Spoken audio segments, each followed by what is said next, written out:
ერთგვარი გამოცდა პოლიტიკოსებისთვის ელექტორატის განწყობების შესწავლისა და ზოგადი პოლიტიკური სურათის შექმნის შესაძლებლობა. ასე ფასდება დაგეგმილ საპრეზიდენტო რბოლამდე 1 წლით ადრე საფრანგეთის ადგილობრივი თვითმმართველობის არჩევნები. მეორე ტურის შედეგები მაჩვენა, რომ მემარცხენე ძალებმა პარიზის შენარჩუნება შეძლეს, ნიცაში კი ულტრამემარჯვენეებმა და მათმა მოკავშირეებმა მნიშვნელოვანი სიმბოლური გამარჯვება მოიპოვეს. ჩემი ფიქრები ყველა იმ ამორჩეველთანაა, ვინც დღეს საღამოს მხარი დაგვიჭირა. მინდა გამოვხატოთ ჩვენი მადლიერება, დაფასება და პატივი, რომელიც მათ მოგვანიჭეს.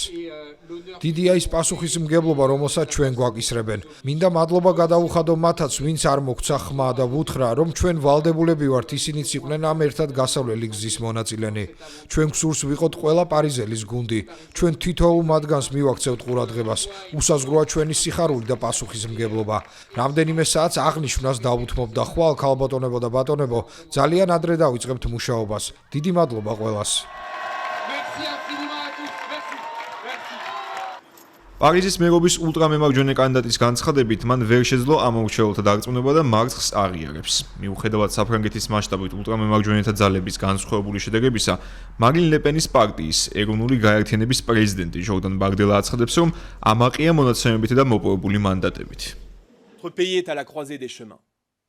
ჩვენი ქვეყანა გზაჯვარედინზეა. ამ საარჩევნო კამპანიამ ყველაზე მეტად გამოაშკარავა და ჟან-ლუკ მელანშონისა და უდრეკი საფრანგეთის იდეოლოგიური გავლენა მთელ ფრანგულ მემარცხენეობაზე. ყველგან დათმობებს ხვდებოდით, ახლა კი ბარიერები დაინგრა. მარინ ლეპენთან ერთად ჩვენ სრულად გვესმის ის პასუხისმგებლობა, რომელიც ახლა გვაგისრია. დღევანდელი საღამოს წარმატებები არათუ დასასრული, არამედ დასაწყისია.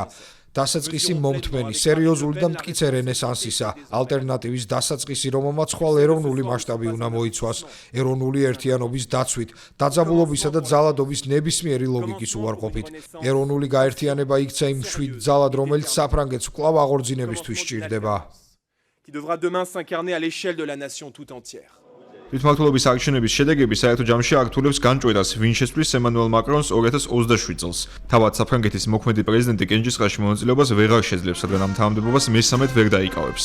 მიუხედავად ამისა, 22 მარტის არჩევნები იყო მშვენიერი საშუალება იმის გასარკვევად, რომ ყველა პოლიტიკური იდეოლოგიის მქონე პარტიას აქვს გამარჯვების შანსი, თუმცა ბევრად მეტის განსაზღვრა შესაძლებელი გახდება მასში, როცა საბოლოოდ გამოცხადდება მარინ ლეპენის სააპელაციო სარჩელის განაჩენი.